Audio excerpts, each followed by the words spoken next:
Dodi Sudrajat mendapat kiriman santet dari orang tak dikenal. Dodi Sudrajat kini muncul dengan membagikan pengalaman mistisnya.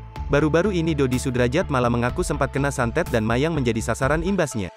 Dodi Sudrajat mengaku banyak yang mengiriminya santet bahkan sama dua orang yang berbeda.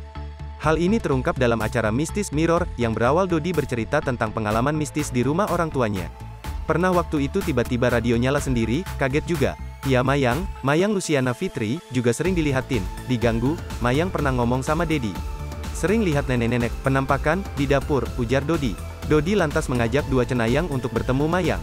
Adik dari Vanessa Angel itu mengungkap pengalamannya ketika melihat penampakan. Kayak sekelebat, kayak nenek bongkok, aku pas lagi lihat kaca. Kayak ada yang lewat, aku nengok, penasaran terus nenek aku kan lagi tidur di kamar. Itu bukan nenek aku, gak sebongkok itu.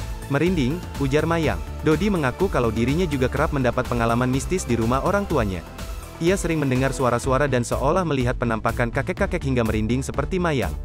Cenayang lainnya, Dini, lantas menyebut kalau ada arwah penasaran di rumah orang tua Dodi. Namun bukan cuma itu, dua cenayang membocorkan kalau Dodi dikirimi santet oleh sosok tak dikenal. Ternyata gak cuma arwah penasaran dan penunggu di sini yang suka seliweran. Ternyata aku ngerasa ada aura, kiriman paket gitu dat. Kayak santet, kata Dini. Kok tahu sih, ujar Dodi. Iya, aura panas di rumah Dodi, itu dari situ. Santet, ujar Dini. Iya pernah, kata Dodi. Dedi lihat bentuknya binatang atau apa, seru Dini.